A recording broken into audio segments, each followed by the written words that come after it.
What's going on, everybody, and welcome back to another video on the channel. And in today's video I am going to be continuing the series I started last week where I ranked all of the 5 Percy Jackson and the Gods of Olympus books. Now I'm going to rank all 5 of the Heroes of Olympus books.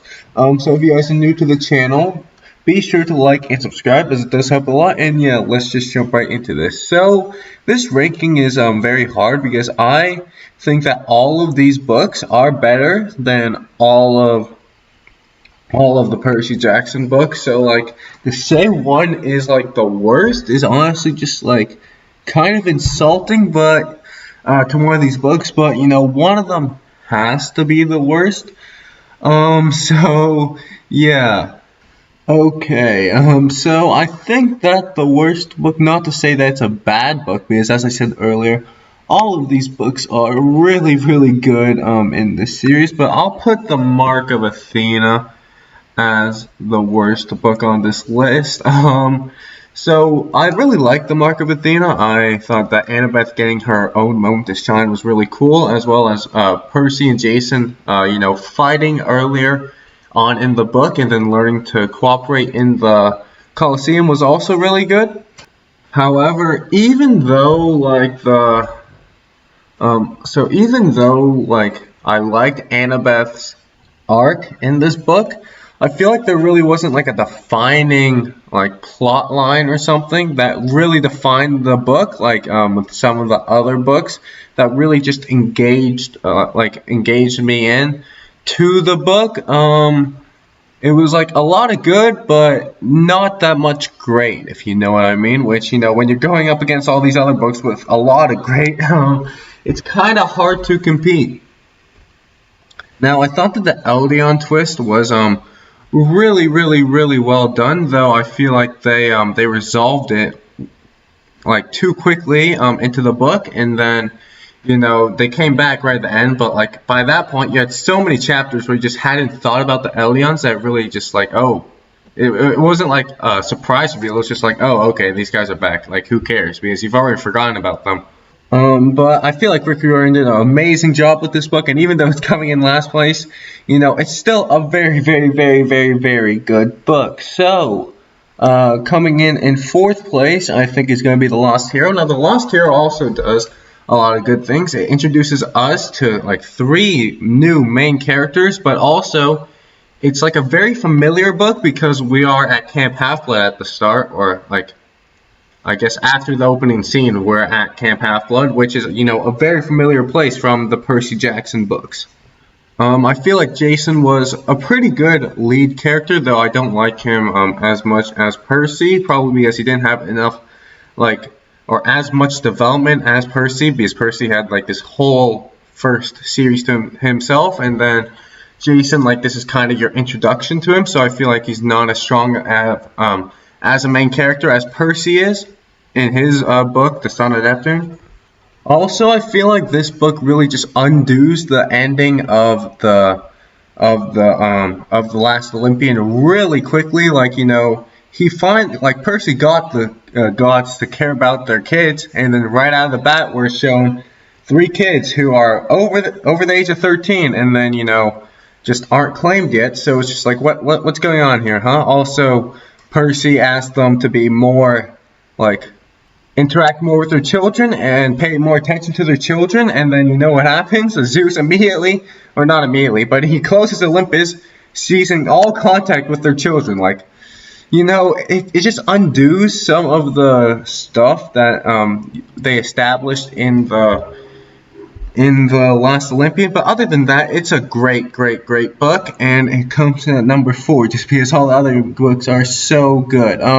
So number 3, I'm gonna put The Blood of Olympus. This is a very satisfying conclusion to this series. It also pays off some of the plot lines started even in the Percy Jackson book, where Athena or books where Athena tells Percy that he might not always be the hero, and he might choose to save his friends over the world, and they paid it off. Also, they paid off the plot lines that they started in this series, all wrapped up neatly with this book. So this book was a very good conclusion to this whole series.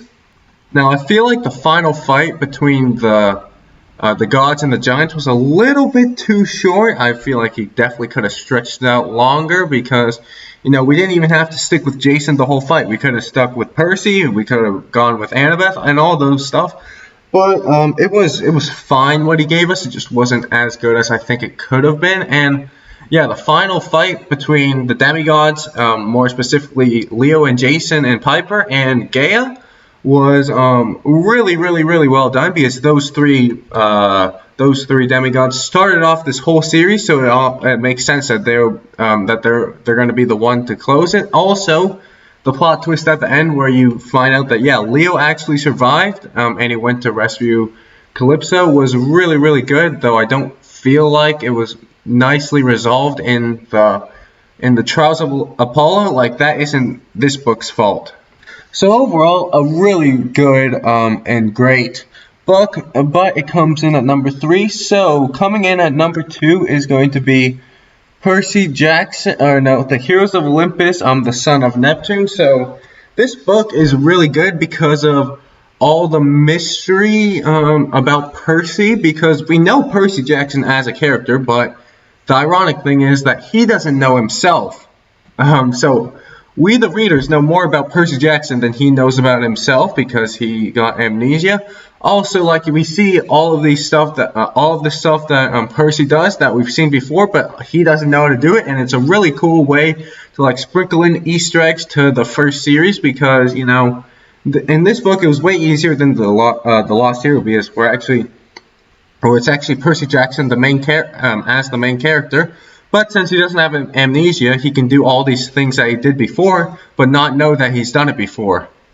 I also feel like each main character in this book had like their moment to shine, where I feel like in The Lost Hero, like Leo and Piper's moment to shine were kind of just tangled in between each other. So but in this book, like, we see Frank is the one who comes up with the idea to kill Apollonius, the giant, and then we see Hazel's arc throughout the book, and then we also see Percy, who is just like really, really powerful on another level than Frank and Hazel, but also really humble, and also he doesn't know who he is. So this book is really, really, really good.